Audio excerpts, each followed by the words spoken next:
Quando eu ligo um fio de rede, eu estou ligando dois pontos, e aí é bem fácil a gente pensar no acesso, porque são dois pontos de rede, e eu não tenho nada no meio desses dois pontos de rede. Mas o que acontece quando eu tiver uma rede que conecta muitos e muitos pontos em nossa central? Pensa numa rede de celular, a nossa central seria uma antena, e aí eu vou ter, sei lá, uma centena de celulares nessa antena. Então, para eu conseguir organizar a transmissão, cada dispositivo vai ter que saber a hora e o jeito de transmitir. Porque se eu transmitir os dados todos ao mesmo tempo, vai ter um conflito aí da informação, eu não vou saber que bit é do que, e eu não vou ter a minha rede funcionando. A tarefa da camada de enlace, nesse caso, é bem mais complexa, e ela vai justamente cuidar para que a rede com acesso múltiplo funcione. A gente já ouviu falar aí das redes de celulares, como os protocolos CDMA, TDMA, e são variações desses protocolos que são usadas aí nas nossas redes, tá? Mesmo redes IoT andam com variações dos protocolos CDMA e TDMA. Recentemente, o protocolo CDMA ele foi aceito como o melhor e acaba tendo vantagens, mesmo ele sendo um pouco mais complexo aí da gente entender. Então vamos ver primeiro o TDM. É a multiplexação por divisão de tempo. O A quer dizer de avançado. Então o TDMA só é uma versão mais moderna do TDM comum. E ele vai dividir o tempo. Então se eu tenho 10 canais para transmitir, eu vou dividir, por exemplo, em 10 pedaços. Eu vou falar, agora é a vez do 1, agora é a vez do 2, agora é a vez do 3, e cada um vai ter a sua hora de falar. Quando o tempo dele acabar, ele fica quieto, outro dispositivo começa a transmitir. Me parece muito simples, é mais ou menos o que a gente tenta fazer numa reunião, né? Se todo mundo levantar a mão querendo falar, o que você faz numa reunião? Você faz uma lista de pessoas que querem falar e cada um vai ter o seu tempo para expor suas ideias. E cada um vai ter o seu tempo igual, e isso é uma coisa justa e está muito bem. Agora, o que acontece com o TDM e TDMA, que é meio complicado, são duas desvantagens que são importantes.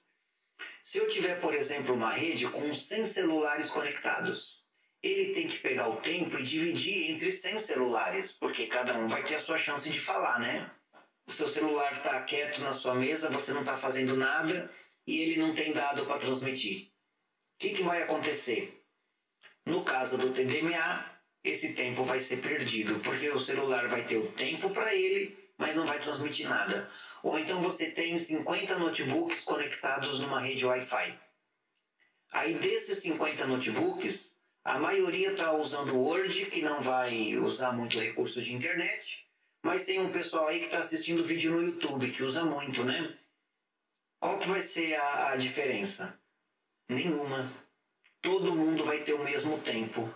O cara que está assistindo o vídeo, o azar é dele. Ele vai precisar de mais dados, só que ele não vai ter porque ele tem o mesmo tempo que todo mundo. É super democrático e super ineficiente, né? Então não vai funcionar dessa forma, porque você vai garantir que todos sejam iguais, só que cada um vai ter necessidades diferentes. Então como é que você pode considerar todo mundo igual se cada dado vai ter uma necessidade e uma prioridade diferente? Então isso aí acabou não sendo a melhor escolha para você poder crescer a sua rede de dados. Um exemplo extremo, né? Se eu tiver 100 celulares, 99 estiver no modo avião e um estiver transmitindo, eu estou perdendo 99% da capacidade da minha antena. Então isso aí acabou sendo um problema muito sério no TDMA.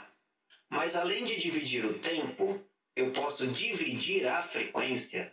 Ao invés de colocar o T de time, eu posso colocar o F de frequency e fazer a divisão de frequência. Mas o problema vai ser o mesmo. Se ao invés de dividir o tempo, eu falar que cada um pode transmitir numa faixa de 4 kHz, eu criar 99 faixas ou 100 faixas de frequência, se a pessoa não usar aquela faixa, você vai ter a frequência desperdiçada do mesmo jeito, né? Então ele é justo, mas ele acaba sendo um problema, porque eu tenho dispositivos que podem ser ociosos e eu posso ter dispositivos com necessidades diferentes. Mas, de qualquer maneira, o TDM, né, dos quais fazem parte o TDMA, ele divide o tempo. E o FDM, onde o F é a frequência, né, e também tem o FDMA, ele divide bandas de frequência. E os dois operam de uma forma muito similar. A característica que um vai trabalhar com frequência, o outro vai trabalhar com tempo. Os processos que foram considerados melhores aí para o acesso de rede fazem parte dos processos de acesso aleatório, né? Então, acesso aleatório é um conceito teórico, faz parte do CSMA, que é um sucesso enorme, e ele vai dizer o seguinte: todos os dispositivos vão compartilhar o recurso da melhor forma possível. Então, se eu tiver um dispositivo requerindo dado da minha antena, você vai ter o dado todo para esse dispositivo. Se você tiver 500 dispositivos, aí você vai ter que dividir para 500 e aí também ferrou, né? Então, você pode ter dispositivos que são colocados em espera e não usam nada de banda. E dispositivos que estão transmitindo e vão pegar toda a banda disponível para ele. E o que acontece? Como ele transmite na taxa total do canal, ele vai usar 100% da capacidade. Se mais um dispositivo quiser entrar, ele não vai ter como. Então ele vai ter que tentar transmitir, com isso gerar uma interferência no canal. Essa interferência vai ser interpretada como uma colisão. Por isso que o CSMA/CD, o CD é de colisão. E quando detectar a colisão, você fala, peraí, tem alguém que está forçando a barra aqui querendo transmitir. Então, todo o CSMA é renegociado e a divisão de banda acontece para mais um canal poder dividir aquela antena ou aquele roteador. Isso é muito bom, muito eficiente, mas tem uma certa complexidade. Você tem que detectar a colisão de maneira correta, você tem que readequar seu fluxo de dados para cada entrada e saída de dispositivo. Então, os equipamentos para as operadoras são bem mais caros, porque tem muito mais processamento nisso aí. E para que isso funcione corretamente, o tempo de detecção de colisão e o tempo que você vai fazer para a entrada e saída de cada dispositivo, ele vai ter uma característica aleatória, porque com essa característica aleatória você vai evitar, por exemplo, que um dispositivo que está usando vídeo pegue quase toda a banda para ele e não deixe a pessoa que quer ler e-mail trabalhar, né? Então, o CSMA ele é muito bom para você lotar uma antena de celular ou pegar uma rede Wi-Fi e encher de computadores mesmo, porque nem todos vão estar usando dados na sua capacidade máxima, então você pode ter uma sobrecarga e vai trabalhar com o seu sistema de rede lotado. Agora, você vai ter que monitorar esse sistema, porque se em um determinado momento todo mundo quiser acessar, o sistema vai cair, porque ele vai falar, nossa, eu estou tendo só colisão. Por quê? Porque todo mundo está querendo entrar na rede. E para entrar na rede, você faz o quê? Você força uma colisão. E aí ele vai dar um tempo aleatório para identificar o sinal, só que vem outra colisão, outra colisão, outra colisão. Então é interessante, né? O melhor jeito de derrubar a rede celular é se todo mundo tentar falar com ela ao mesmo tempo. A rede capota. Né? Onde é que a gente vê isso acontecer, né? Em filme, vocês já viram aqueles filmes de desastre? Tem um terremoto, ou cai o meteoro, ou nasce o dinossauro. Esses filmes todos aí que tem desastre, todo mundo vai querer falar com a família para saber se a família está bem, se saber. Todo mundo vai querer usar o celular. E o que acontece nesses filmes? Tem um desastre, o celular para de funcionar. É isso que acontece na vida real mesmo. Então, se todo mundo tentar usar o celular ao mesmo tempo, o celular vai cair. E com dados, se todo mundo quiser usar ao mesmo tempo, vai virar uma carroça pingando bit, porque ele vai tentar atender um pouquinho de dados para todo mundo, né? Então ele é feito para você ter uma sobrecarga, porque você imagina que muitos dispositivos não estarão usando a rede toda hora. né? Isso é verdade na maioria dos casos. Tá? O protocolo CSMA, ele é usado inicialmente em sistema onde poucos dados eram transmitidos, mas tinha muito dispositivo conectado. Por exemplo, um RFID. Por exemplo, um sistema de controle de estoque, onde você tem trocentos mil etiquetas de produtos transmitindo dado, né? Um estoque inteligente. Isso também foi o primórdio da rede IoT. E esse jeito do Aloha transmitir é o jeito de você dar o seu olá, de falar oi para o seu protocolo causando uma colisão.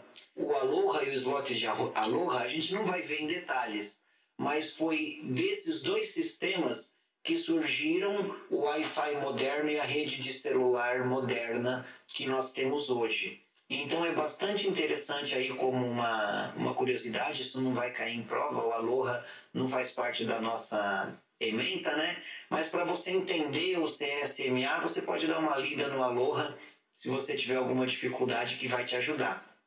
O que significa essas letrinhas? Vamos traduzir do inglês, né? Carrier, sense, não sei o que, vamos traduzir. Acesso múltiplo com detecção de portadora / detecção de colisão. Então eu vou ter o acesso múltiplo, que nem o Aloha. Vai ser aleatório, porque eu vou dar tempos diferentes, randômicos, para entrada na minha rede e saída. Quando um dispositivo for solicitar acesso ao meio, ele vai detectar a portadora para automaticamente transmitir dentro do canal correto. Então ele não fica fazendo busca de canal, causando sujeira no espectro de RF. E ele causa a colisão e detecta a colisão quando alguém entrar no sistema. Pensa um pouco como é que ocorre a comunicação entre seres humanos educados, né? Antes de você entrar no meio do CSMA-CD, você vai escutar se tem dado sendo transmitido. Se o dado estiver sendo transmitido, você vai parar e não vai de cara dar uma detecção de colisão. E aí, quando determinar que não tem transmissão, aí ele inicia a transmissão diretamente e não tem colisão.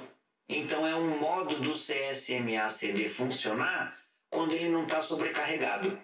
Né? Porque quando ele não está sobrecarregado, dá tempo de você esperar alguém parar e você entrar no sistema de uma maneira tranquila. Todo mundo está transmitindo, não tem espaço livre, está uma competição pelo sinal. Aí você vai forçar uma transmissão depois de um tempo aleatório, né? Por isso que ele tem muita coisa aleatória nesse processo. E com esse tempo aleatório você vai interromper o sistema e todo mundo vai ter que parar, porque, sei lá, alguém levantou a mão e falou, para que eu quero entrar no sistema. Aí todo mundo para, vai detectar esse nó, vai redividir a banda de dados e vai continuar com mais um nó no meio do sistema. Então, esse adaptador que vai funcionar em CSMA-CD, ele vai receber o datagrama e colocar esse quadro da camada de enlace num buffer de dados. Ele vai ter que ter a capacidade de detectar se o canal está ocioso. Se o canal estiver ocupado, ele vai ter que saber como é que é a energia desse canal, se o sinal é forte porque está sendo usado, o sinal é forte porque está vazio, como é que está a modulação desse sinal. Então já deu para perceber que é mais caro o sistema. Então o TDMA era mais barato, o CSMA é mais caro, só que ele é melhor, mas pode ser lotado. Então tem prós e contras em todos eles, não é verdade? Se o transmissor transmitir o quadro inteiro e não teve, ele vai considerar que o dado foi transmitido com sucesso. E aí, se tem correção de erro, se tem que retransmitir o dado, aí é problema do TCP/IP lá em cima, das outras camadas de rede. Ele garante o meio físico aí da transmissão. Se ele estiver transmitindo e chegar uma colisão, ele vai parar, é dado como perdido, porque teve essa interferência, e aí ele volta para detectar se o sinal está ocioso, tentar transmitir novamente, cada um com um tempo diferente, por isso que os tempos são aleatórios. Por que não misturar tudo isso e usar as características melhores de cada protocolo? Em tese, isso é uma coisa muito bacana, porque você pode tentar pegar o que cada um tem de melhor, mas na prática isso é uma complicação do caramba, você vai ter um gasto de tecnologia muito grande e isso só vai fazer sentido se você tiver uma quantidade absurda de dados para transmitir e outros fatores aí mais econômicos, né? O protocolo que mistura tudo isso e tenta usar, né, todas essas tecnologias aí pensando no que cada uma tem de melhor é o DOCSIS.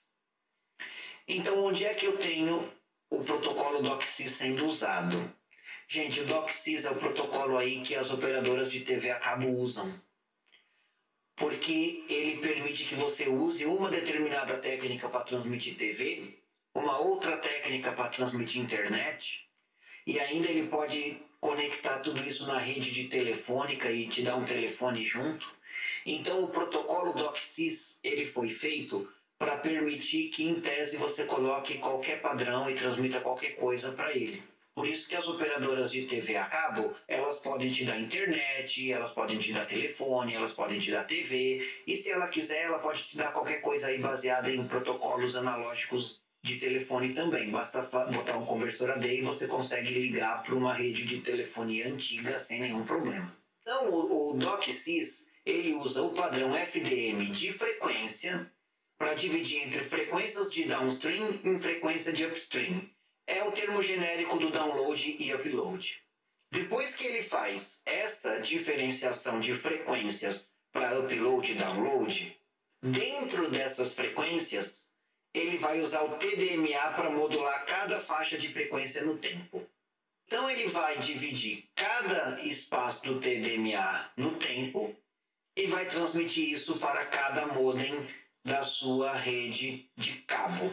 Aí ele vai pedir permissão para os modems e os modems vão ter que pedir intervalos por meio de uma mensagem de controle que é parecido com o slot de Aloha, que vai interromper com uma colisão. E essa mensagem de colisão e controle é chamada como mensagem de MAP. Depois que o modem entrou na rede, ele vai ter o seu espaço TDMA, que vai vir por um canal de frequência FDM. Né? Então a gente tem o DOCSIS como uma junção de vários protocolos juntos.